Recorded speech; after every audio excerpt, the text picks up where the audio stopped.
Hello everyone, my name is Sabrina Shikdar. Today I am going to present defamiliarization amid of this pandemic. So the concept of defamiliarization is a literary device where the language is used in a way where the ordinary and familiar objects are made to look in different ways.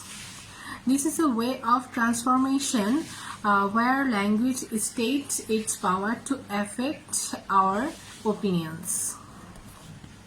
It is a part which separates between normal uses and poetic uses of language. The Russian literary formalist proposed the concept of defamiliarization in his art as technique. COVID-19 is a deadly virus which forced the whole world to go into quarantine. Millions of people have been affected and died due to this virus. Many businesses went out of business and the economy of many countries has collapsed. Like the whole world, our country too is facing the similar problems. Various well-known business had to stop for of lack of profit.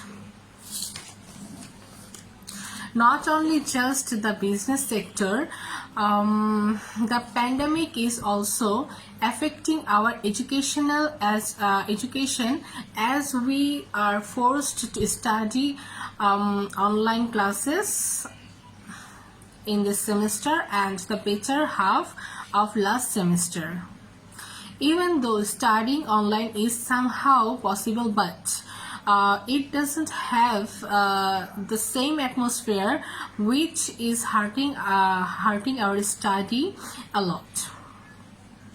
But to be fair, the thing that the upper class is experiencing now, the lower class people have been experiencing the same. Experiencing same things for decades. They didn't have big business or higher salary from the start, and yet they survived somehow. It is almost feel like poor people's attachment to anything or economic status didn't even matter. Amid of this pandemic, people are in shock and in constant fear of their life.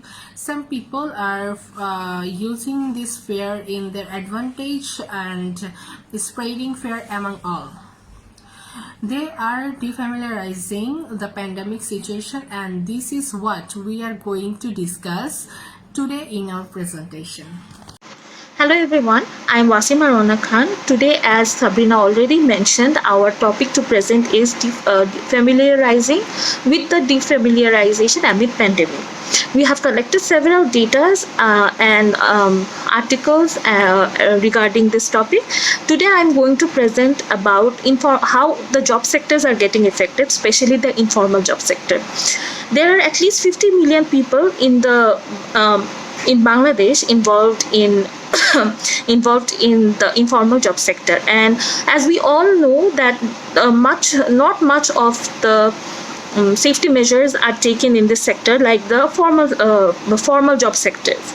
By informal job sector I mean the hawkers and the and the people who are selling in the streets, the rickshaw pullers, etc. And not only in Bangladesh, in India, US, Venezuela, many countries are getting affected with this. But they are helpless. They are bound to go to work, and because or else they won't be paid. They are not privileged to do the work from home. In an Al Jazeera report, I have seen that a man who is a migrant from Venezuela and living in Colombia for almost 5 years.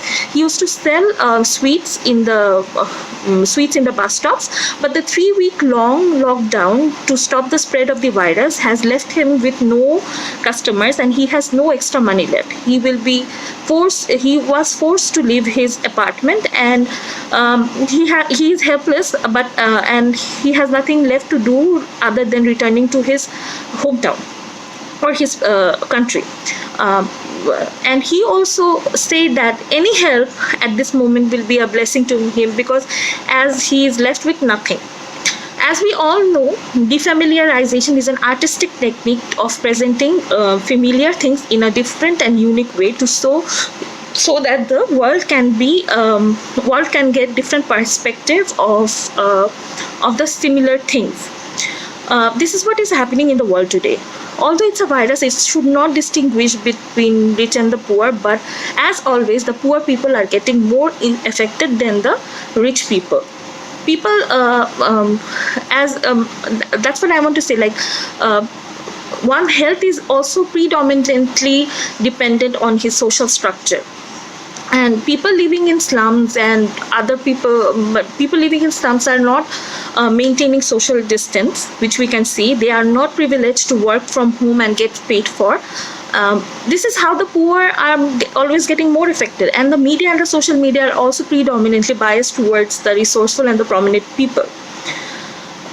Hopefully, we people will be more human and will be more empathetic, because this is the time we should empathize people.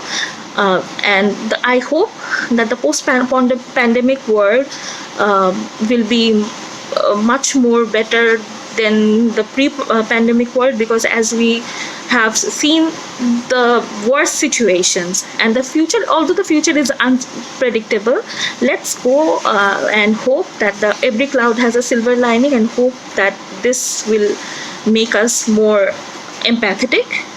Thank you. That was my part. Saidul Sala.